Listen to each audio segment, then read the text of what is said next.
Quero falar nesta noite sobre como superar crises, como vencer crises. Estamos vivendo um tempo assim que a gente precisa ter muito entendimento disso. Serve para a sua vida e para você ajudar outras pessoas também. Gênesis capítulo 26, por favor, versículo 1.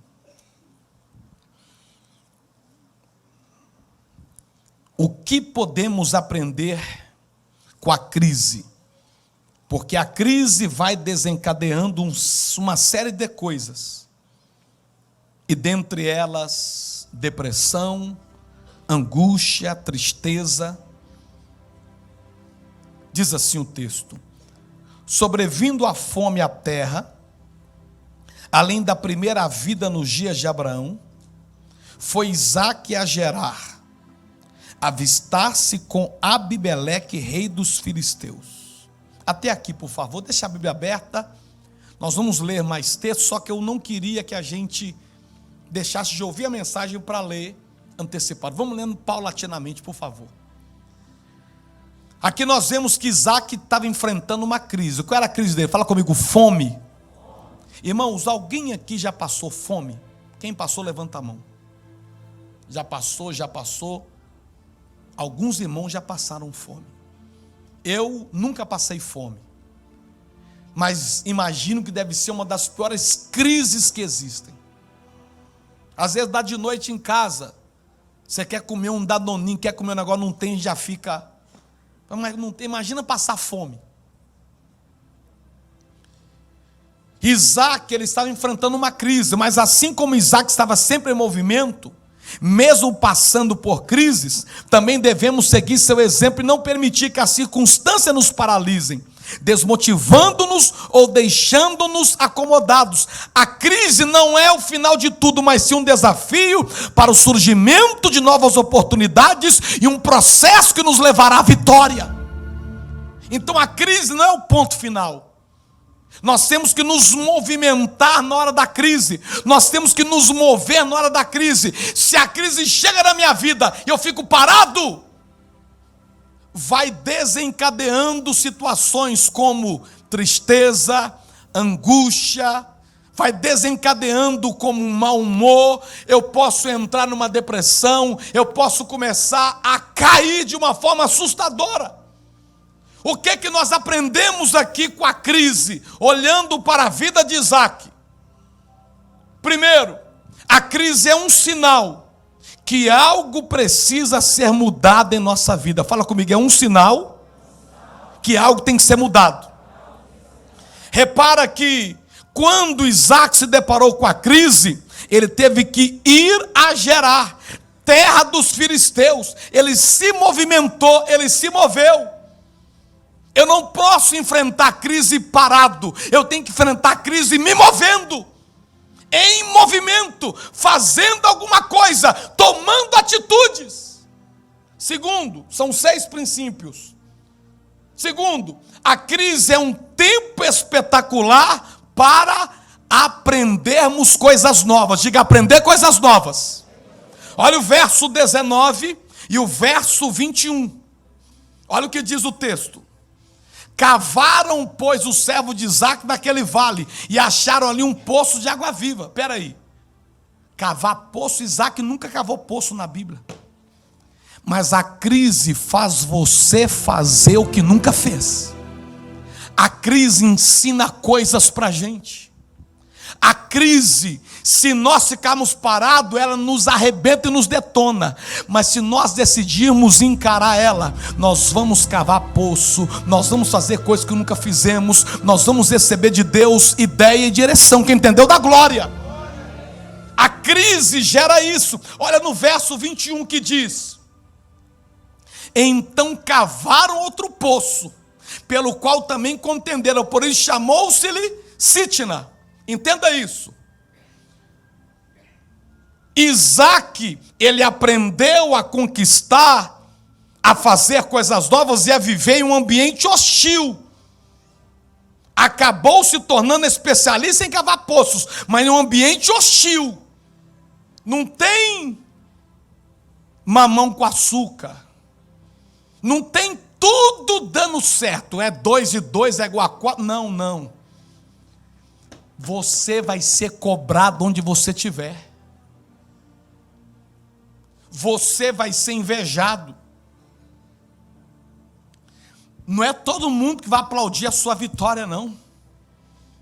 Não é todo mundo que vai dar glória a Deus pela sua conquista, não.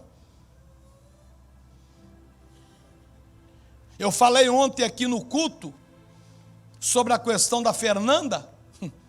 O irmão falou comigo: pastor, mas poderia ter dado para o meu filho também. Eu falei para ele: mas você trabalha e tem condição de bancar sua filha. A Fernanda não tem condição, a família não pode bancar ela. Deu vontade de falar com ele: por que você não aplaude porque alguém está sendo ajudado, ao invés de abrir essa boca para reclamar? Então, irmão, até quando você ajuda as pessoas, tem gente que é contra, tem que não entende, tem que não está preparado. Isaac, ele estava num ambiente hostil. Lá no seu trabalho, muita coisa vai dar certa, mas tem coisa que vai dar errada. Tem gente que vai querer tomar seu lugar, tem gente que vai querer puxar o seu tapete, tem gente que vai querer te arrebentar, a concorrência vem para cima. Mas aí que nós temos que aprender, irmão, lidar em ambiente hostil. Você não pode ser feliz quando todo mundo só te aplaude. Você tem que ser feliz quando te criticam, quando não te entendem. Você tem que continuar vivendo e não entrar em crise por causa disso, senão você não vai viver. Olha o que Paulo nos ensina em Filipenses 4,12. Isso é muito forte. Ele diz assim, o apóstolo Paulo escrevendo algo interessante sobre aquisição de conhecimento em tempos de crise. Fala comigo: sei estar. Diga, preparo emocional.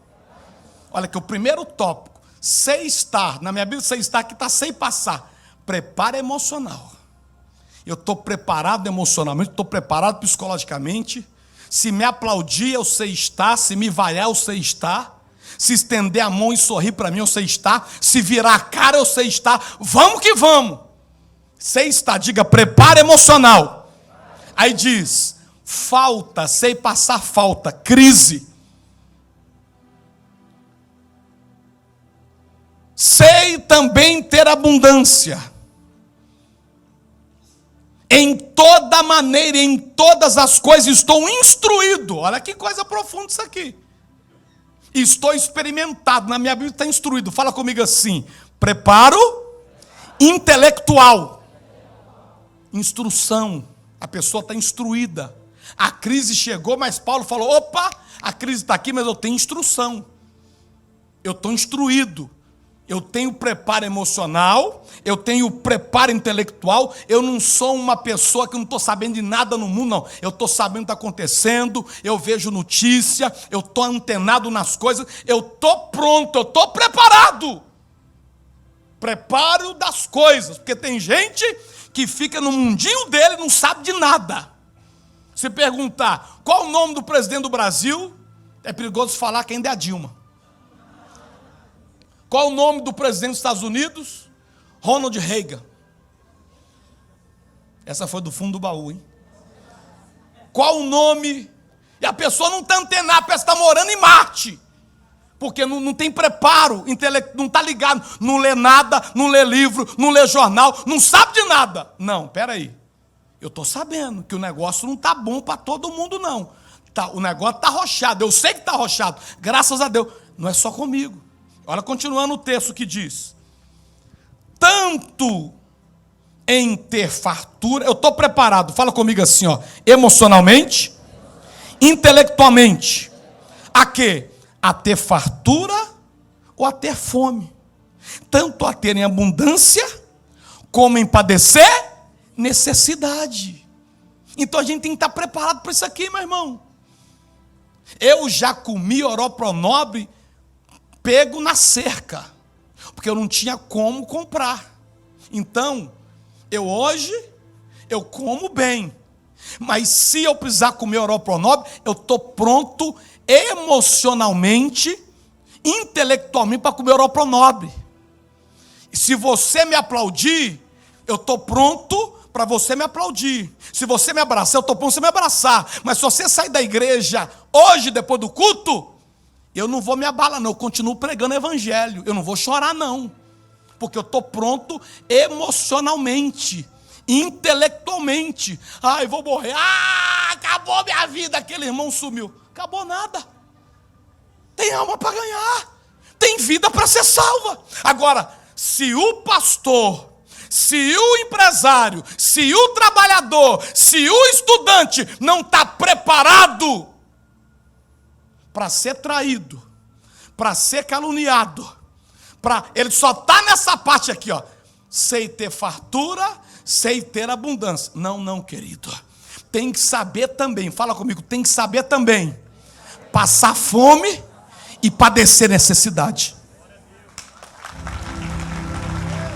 Essa é a realidade da vida, meus irmãos. A gente aprende. Paulo aprendeu a ter equilíbrio emocional e conhecimento para trafegar na crise sem sucumbir-se, sem afundar, sem desviar, sem falar bobagem, sem dizer que Deus abandonou ele, sem dizer, não, eu não vou na igreja porque aquele meu negócio deu errado, porque o meu contrato não deu certo, eu estou devendo, eu não vou mais servir a Deus, não, eu estou enfrentando, olha, eu estou enfermo, olha aí, ó, quem está no mundo não tem câncer, mas eu que estou na igreja, estou enfrentando um câncer, vou abandonar. Eu estou com Deus, com saúde, mas se faltar, eu tenho que ter equilíbrio emocional, equilíbrio intelectual, para entender que eu estou com Deus na enfermidade. Tudo aqui é de passagem. Eu sirvo a Deus não por aquilo que Ele me dá, mas por aquilo que Ele é, e porque eu vou morar com Ele um dia na Nova Jerusalém, porque eu sou salvo. Quem entendeu, bate palma e dá glória. É por isso que eu estou com Deus. Então, quer ver a terceira coisa que eu aprendo na crise? Fala comigo assim: oportunidade para aprender, depender de Deus. Irmão, não tem época melhor para aprender a depender de Deus do que crise. Verso 2. Olha o que diz. E apareceu o Senhor e disse: Isaque, não desça por Egito, não. Vai para onde eu te falar. Verso 6. Assim habitou Isaque em Gerar, ou seja, obediente. O Senhor apareceu a Isaque ordenando para ele não descer para o Egito. Isaque obedeceu, foi para onde Deus mandou, Gerar. Submeter-se a Deus é aceitar e obedecer a sua direção. O que eu aprendo com Davi sobre isso? O salmista explica como aprendeu a depender de Deus. Olha o Salmo 27. Versículo 1. Salmo 27, versículo 1. Olha o que diz: o Senhor é a minha luz, a minha salvação. A quem temerei? O Senhor é a força da minha vida. De quem me recearei? Aqui Saul estava na cola de Davi, Davi na luta, na guerra, na crise, mas ele disse: eu dependo é do Senhor. Olha o verso 3 do Salmo 27 ainda. Ainda que um exército se acampe contra mim, o meu coração não temerá. Ainda que a guerra se levante contra mim, eu vou conservar minha confiança no Senhor. Irmão, o couro estava comendo o lombo de Davi, o pau quebrando, e ele dizendo: ainda que o exército se acampe contra mim, o meu coração não temerá. Ainda que a guerra se levante contra mim, eu vou conservar minha confiança no Senhor. E para encerrar, no verso 14, olha o que Davi fala, no meio da crise, o negócio pegando para o lado dele. Ele fala assim: espera tu pelo Senhor, anima-te, e Ele fortalecerá o teu coração. Assim Davi aprendeu a depender de Deus enquanto passava pela crise. Eu quero declarar, levanta a mão para receber. Você vai depender de Deus na hora que a crise apertar, porque Deus é poderoso para te dar vitória. Aplauda Ele, igreja. Quarta lição para vencer crise está no verso 12. Fala comigo. Crise é um campo fértil para Deus agir. Olha que coisa violenta.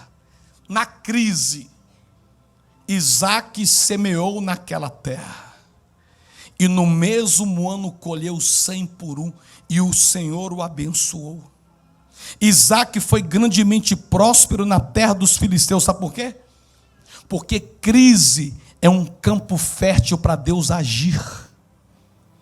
Qual que é o problema de muita gente? Está na crise, não quer plantar, não quer semear, não quer arriscar, não quer fazer nada, e quer ter resposta, quer ter resultado. Ei, se eu quero ter resultado diferente na minha vida hoje, eu não posso fazer o que eu fiz ontem.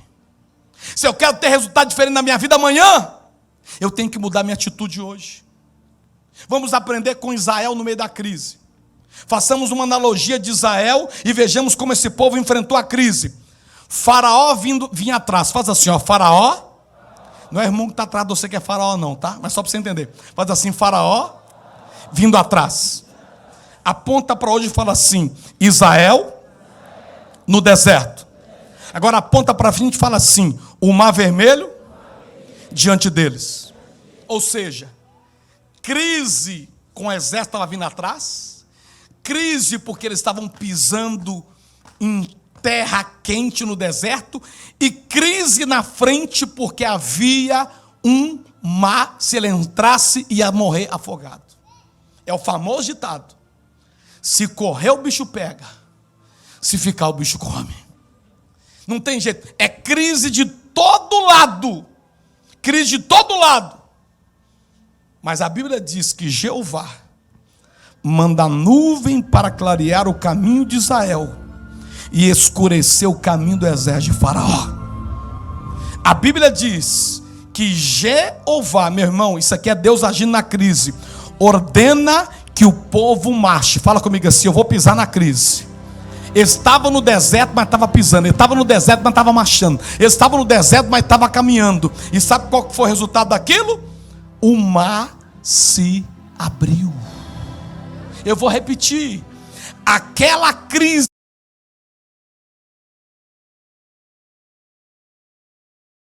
manda nuvem para clarear o caminho de Israel, escurecer o caminho do deserto de Faraó. Deus agindo na crise. Deus ordena que o povo... O resultado foi, o mar se abriu. Pode ter crise atário. E não sei mais o que lá, e não sei mais o que lá, e não sei mais o que lá, e não sei mais o que lá, e não sei mais o que. Milhões. Num estacionamento que não é seu, você dependendo de doação. E os outros na hora da oferta olhando para você e falando assim, ó, não dou nada, se lasque, se vira. Vai.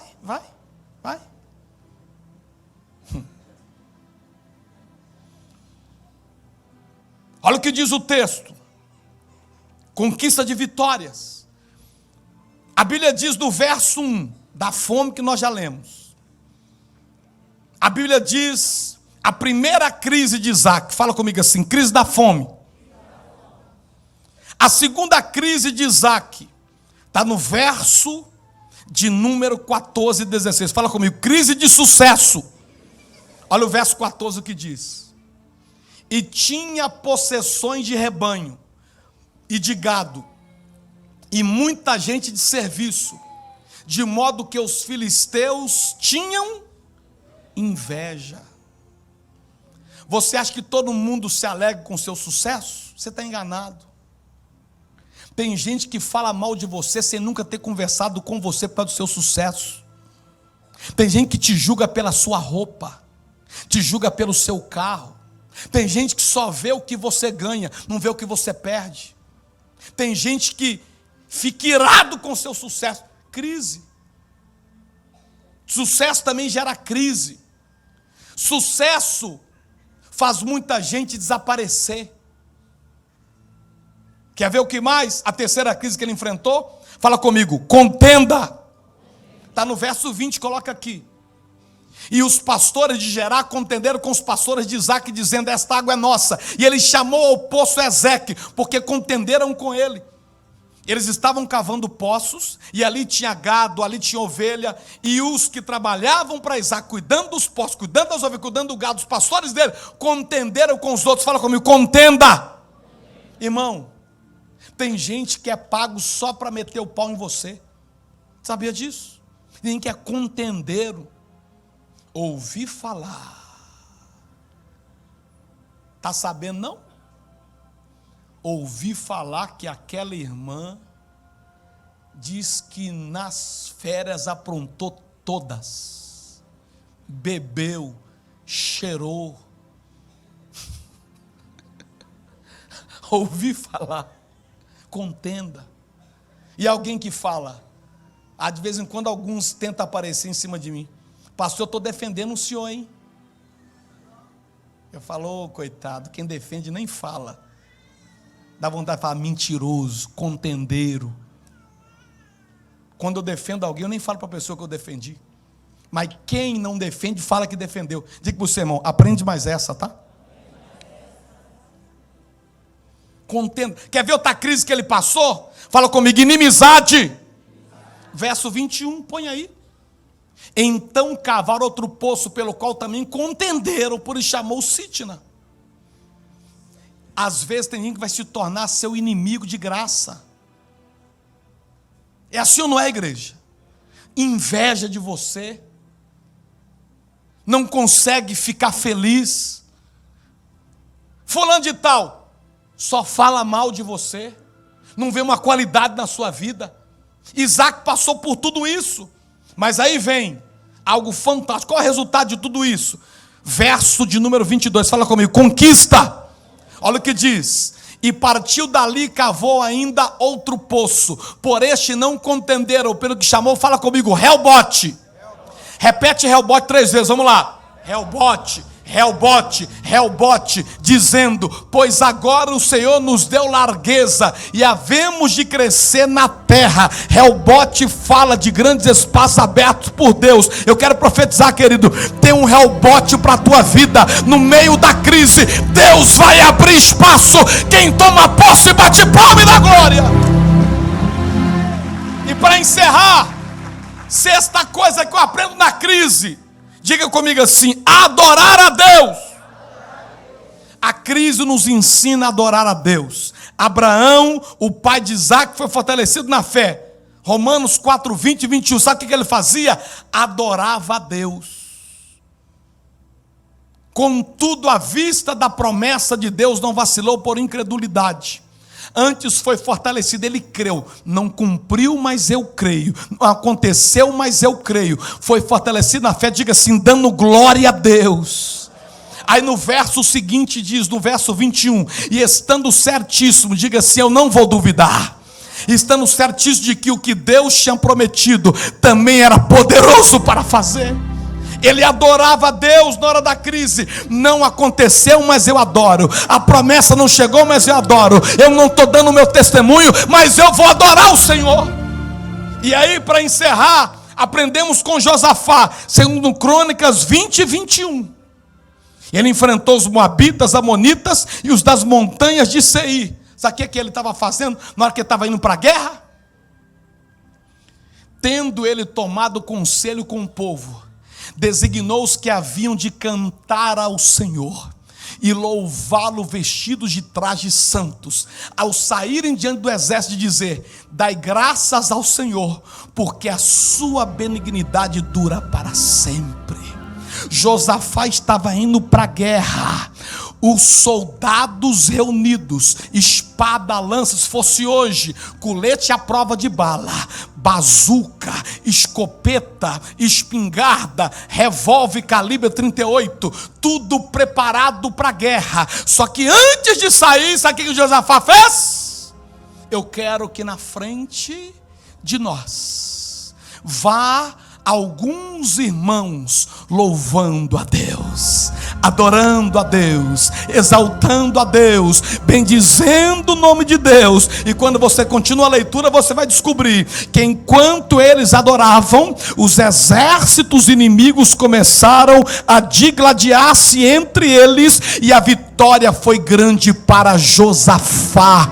Amanhã, meu irmão, eu sei que é dia de labuta, eu sei que é dia de trabalho, eu sei que é dia de responsabilidade. Tem gente aqui que você tem amanhã tanta responsabilidade que você não queria nem que chegasse, porque você tem conta para pagar, você tem funcionário para pagar, você tem contrato para fechar, você tem meta para bater, você tem tantas coisas anotadas na sua agenda, tantos compromissos. Mas eu quero te pedir, querido, amanhã não faça nada sem antes de manhã você colocar um hino no seu quarto ou no seu carro e dizer: Deus, eu vou ouvir uma canção e vou te adorar, para que eu vença as batalhas que eu terei nessa semana. Entra no teu quarto, fecha a porta, coloque um hino e adore a Deus.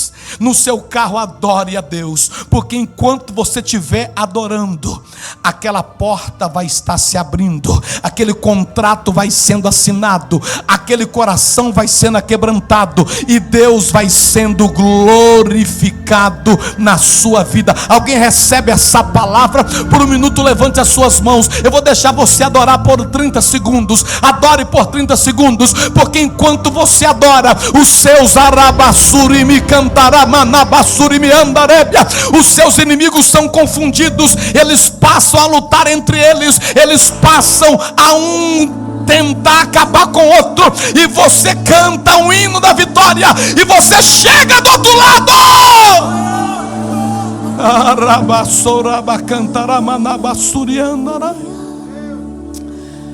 Os diáconos podem preparar para a ceia do fortalecimento. Curva a sua cabeça por um minuto. Põe aquela